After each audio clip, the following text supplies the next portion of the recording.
All right, you're good, girlfriend. Good. All right. I don't know if you can start sharing the slides whenever. So what we're going to do when we started kicking back off the weekly team calls is I believe it always falls on the third Wednesday of the month. We will basically have a working team call or a working meeting. So for this week, which is our first one that we're doing like this, we are focusing on our inviting to coaching. And so we'll kind of go through, and you can go ahead and go to the next one. We're going to go through and spend a couple minutes just reviewing what our coaching event is that's coming up with our Facebook day that we will have on Thursday. And then I've got a couple of sample scripts that are in here that we'll walk through. And then also, if you go onto our Facebook page, Caitlin and Corey have put some in the Facebook page as well. So just to kind of get your creative juices flowing with what you kind of want to talk about as you're starting to invite. And we have a couple different options in there. We have ones that are specific for inviting to the coaching, and then we also have some that are just the inviting to a group or a challenge group. So depending on where you're at, you can choose from those. And then we'll take about 5 minutes because I want to try to stay on track since we only have a half hour. Take about 5 minutes. Everybody will just kind of write up your own script that we're going to use tonight, and then we'll spend 15 minutes inviting. And then we'll talk about next steps, if there's questions, things like that, then we'll review that at the very end. So, what is coaching event? So basically, I feel like everybody on the call has been involved in one of these before, either as a participant or helping run the group. But we will have basically a one-day event. It will be this Thursday. And this, again, is something that when, like Corey puts our calendars out, this is going to repeat every single month. So you'll always have a group every month to invite to. It'll always be a Thursday. Where we can bring people in and say, hey, here's a day in the life of a wellness coach. This is what we do. We kind of are trying to theme them a little bit. So one month it might be, client shout outs and how we've helped somebody. One month it might be specifically how our lives were changed. So it'll kind of have a little bit of a theme, but in general it'll be, this is a day in the life. This is how we fit it into our schedule. This is, how we make money. This is how we grow our teams. So that'll be your opportunity to bring people in who are maybe interested in working the business alongside you. So this time around, we're going to be talking about how our lives are different since we've started coaching. So that'll kind of be a theme that runs in the background with our posts and with our wrap up meeting in the evening. And then what we want to do is, again, just basically share with the people that we're talking to what this opportunity looks like and how we're impacting people's lives around us. So a couple of things, just again, with when you're inviting, even though we're going to provide some scripts here that you can kind of look at, again, you want it to sound like you. So if you're comfortable just saying, hey, this is how I sound, and I'm kind of new to this, and I'm pretty much just going to copy and paste it, that's up to you. But if you read it and you're like, this really doesn't sound like anything I would say, kind of just take the idea behind what we're providing, and then you can tweak that to sound like you. I know that I have some people that I will be inviting tonight who I have brought up the topic of coaching before. So I may start my conversation with them on, hey, we've talked about this before, but I think you'd really be good at coaching. We've got a sneak peek coming up. We're going to be talking about how our lives have changed. Let me know if you're interested in an invite. Or it might be somebody who I'm just watching on social media who I know is into fitness and who's already doing most of the things that we're doing. And maybe I just want to bring them in and say, hey, there's this opportunity. If you're interested, come take a look and see what we're doing. So you'll have a couple of different options of wording. You can kind of see these here, and I won't read through them, but when we get into kind of crafting our own, you can kind of look at those and see if it makes sense. And then again, like I said, as long as you're not watching this on your phone, we have in our Facebook group, there will be some scripts that are in the comments that you can see, and we'll pull those up as well. So I'm going to, again, to keep us on track, I am going to set a timer on my phone here for 5 minutes. And your task is to craft up, even if it's not the exact same one that you're going to use for every one of your invites today, even if it's just like a basis that you're going to tweak a little bit as you're doing your inviting. But I want you to kind of spend some time just putting something together so that when we jump into that 15-minute kind of power pocket, that you don't freeze up like, oh my gosh, what am I going to talk about? How am I going to say it? So kind of get yourself prepared now. Also be thinking in the back of your mind, if you were on the call last night, the Push to Emerald call, we kind of told you, have your list of people that you want to invite to the group or invite to coaching. So I've got my list together. Pull that out if you have it, and then, use that. So again, once we get into that power pocket, that 15 minutes, that you can just get in there and get those invites out, and then spend some time following up tomorrow and through the week. So I am pushing start, and we will go ahead and work on our scripts right now.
All right.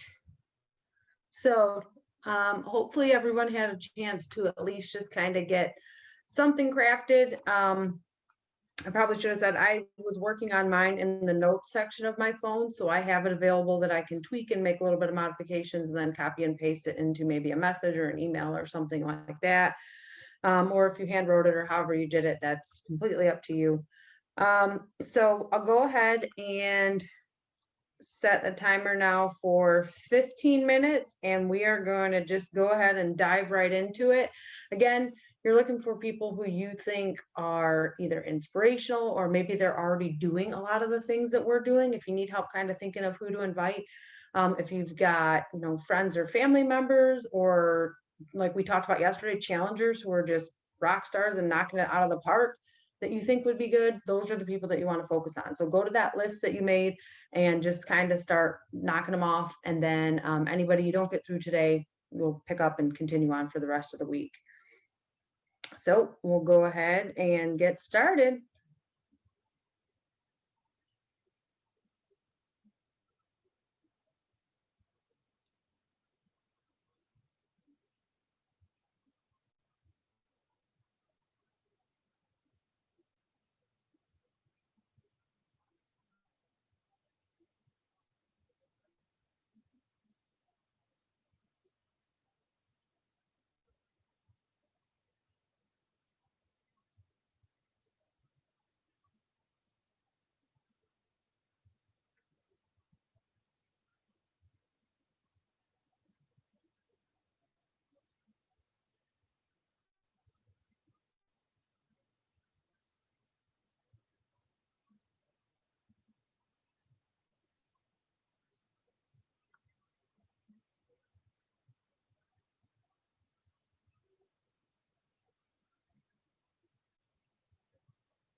goes by quick when you get in the zone. So hopefully, everybody had a chance to get some invites out. Hopefully you kind of, got your thoughts going, and maybe we're even in the back of your mind, adding to your list a little bit. We've got a couple of minutes left, so we'll talk through just a couple of next steps here. So number one, make sure that you are continuing, if you want to slide up, Corey, thank you, that you're continuing to work through your list of your people. So whether you got through your entire list today, or maybe you didn't have your list ready to go, make sure that you have that list of at least 10 to 15 more people that you think would be good at coaching, that you think would enjoy it, that you think would make a great addition to the team. Reach out to those people. Caitlin had a tip yesterday too. Use the voice memo. Maybe instead of doing just the script, you're doing voice memos, and you're sending them a message, and you're letting them hear your voice, and you're letting them hear how excited you are about what you're doing, and you want to invite them to the opportunity. And, it's no pressure. It's a one-day Facebook group, so that's one thing where I know a lot of times when I'll reach out to people about coaching and they're like, I just don't know. And that's exactly how I was. Corey asked me, I don't even know how many times. And I was like, oh, no, I don't want to. But eventually, you're like me, you'll come around to it, and then you'll kick yourself and be like, why didn't I do it sooner? So don't be afraid to have those conversations. Get it out there, start planting that seed in people's heads. When you have people who do respond back to you, make sure that you get them into the group for Thursday. Don't forget to add them. You might even have some people that you've already have added in that before maybe did or didn't participate, or still have questions, or still aren't completely sold yet, or not, and sold's not the right word, but aren't completely there yet in their mindset. So go back to those people who you've already invited before and just ask them, hey, are you interested in sticking around for the next round? And we're going to be talking about a little bit different things and going a little bit deeper into what we do. Circle back to those people. And then step 3, and again, if you were on the call last night, you heard us say this as well. Make sure that you are spending some time on social media this week, posting about coaching, how it's changed your life, what some of the perks are of the job, whether that be an income, whether that be just the connection piece, the accountability piece, the additional motivation, the community. Include all that in there. You can do it on your posts, on your stories. That was another tip that we had last night, is do it on your stories so that people can hear you again, whether it's a video or you're just typing it out. But start to get those breadcrumbs out there so that when you are inviting these people, they're maybe already seeing it. So it's coming as oh, okay, well, she's been talking about this, she must be pretty excited about it. You're kind of laying a little bit of that groundwork already and getting the word out. So those are your tasks for the rest of the week. We will see everybody on Thursday, and we're super excited about it. It's going to be awesome. If you have questions, either let us know now, either type it in the comments, or if you want to unmute yourself. I don't know if Corey, if you're still recording, if we want to stop recording, or how we want to do that. But you guys have, anything that you have questions about, reach out to one of us, or we'll try to cover it. And we stayed right on time. So yeah, we did. Good job. Does anybody have any questions? No? Yes. Thank you, Mindy. That was awesome. It was super productive. And you guys, like going through those steps, we have those in our group as well. So if you feel like you get scattered when you sit down to work your business, use a slideshow like Mindy just provided for you, so that way, and set a timer so that way you stay on task and you get the things done. So yeah, that'll help you keep structured for sure. Your Success Club tracker next to you, or like me, I have my planner, so I go through and I'm like, crossing off my list as I'm going through. It'll keep you on track. Set your timer for sure. Yeah. All right. Awesome. Thank you all for being here. Mindy, thank you for prepping that. We will see you all Thursday. All right. See you later, guys.